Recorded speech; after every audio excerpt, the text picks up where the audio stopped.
for the Big Island, what would your most important recommendations be regarding geothermal development? Geothermal as part of a long-range energy plan for the Big Island.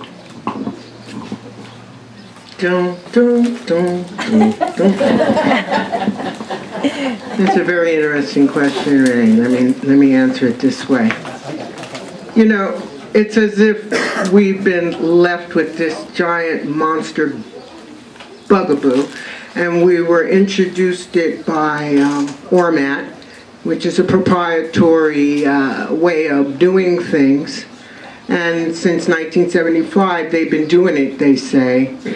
By 1990s, we had accidents.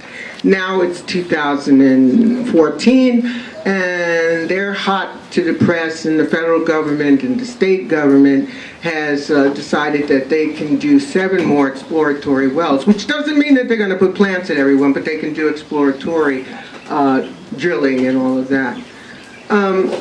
Short of telling these people to get out of Dodge, short of me as a council person trying to break a lease between the state and the federal government as they've all colluded and gotten together for these leases, I would have to say that anything that came across my desk that encouraged any more geothermal exploration, unless it was a technique that used no chemicals and didn't require but to drill down a certain amount, because there is geothermal energy that can be used to generate electricity at lower temperatures.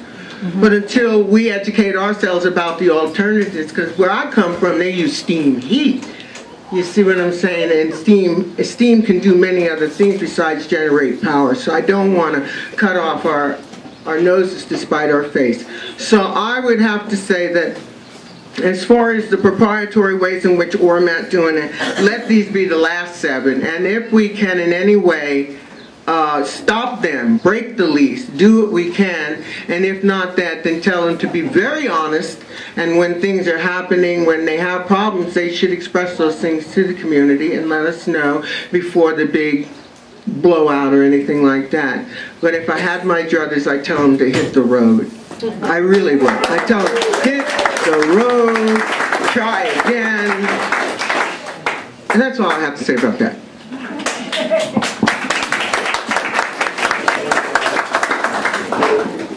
Easier to stand up with this microphone.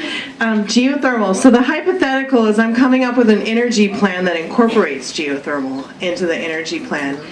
In a perfect world, we will have the alternative renewable energy. Is this the question, right? Yes. Yes. She's shaking her head yes. If you were drafting a long-term energy plan for the Big Island, where would you place? What recommendations would you put in there regarding geothermal development? Would it not be in there at all? Would it be a keystone feature of your plan? Would it, what? Okay.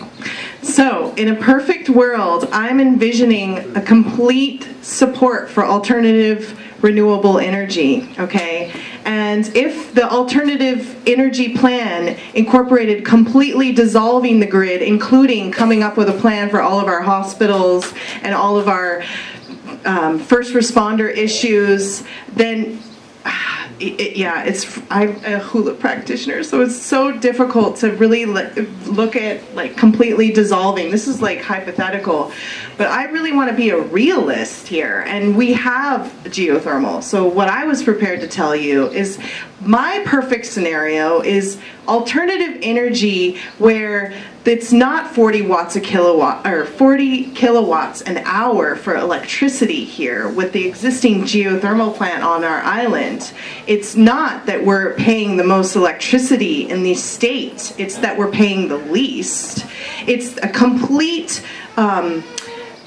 acceptance of solar and other forms of energy and allowing people to be off the grid if they choose to. As it stands now, there's HELCO it discourages people from solar. So my energy plan would completely embrace renewable energy so that we are a truly self-sufficient island that does not import oil, and make that part of our power plan.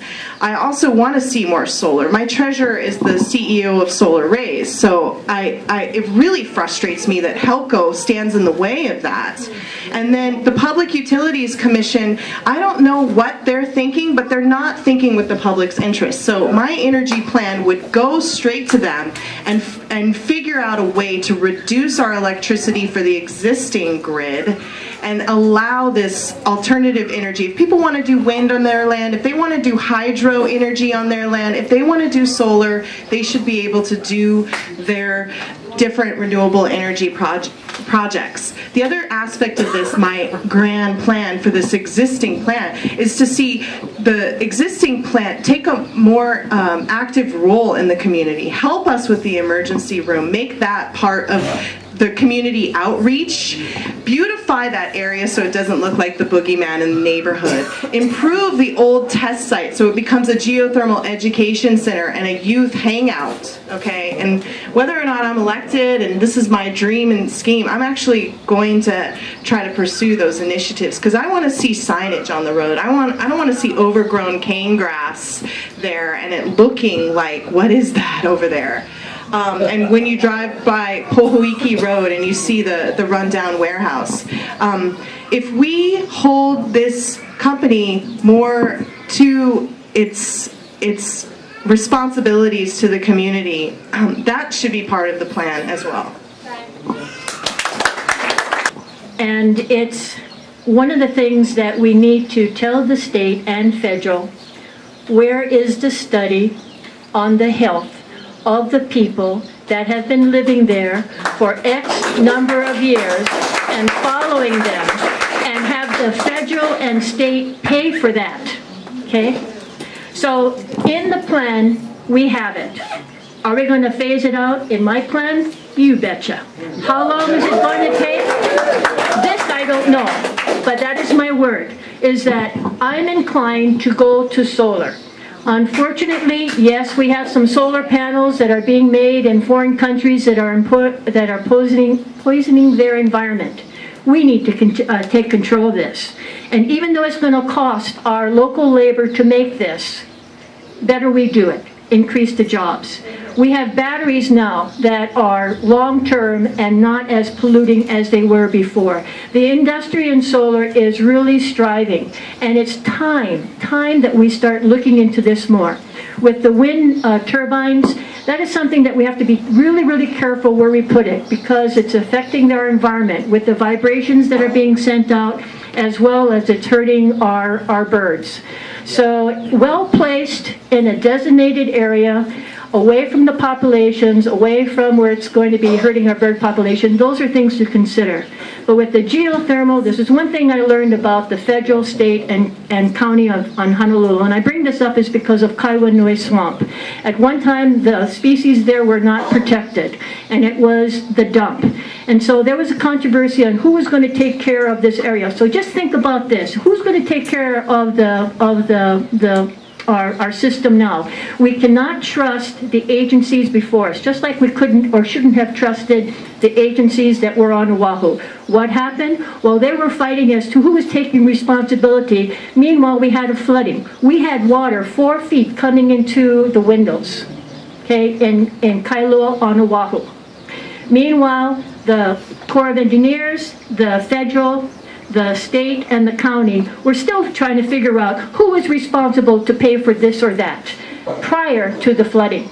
So I say this with warning. When we are projecting to have certain things for energy, no matter what it is, whether if it's geothermal or if it's for solar, we have to put protection agencies in there.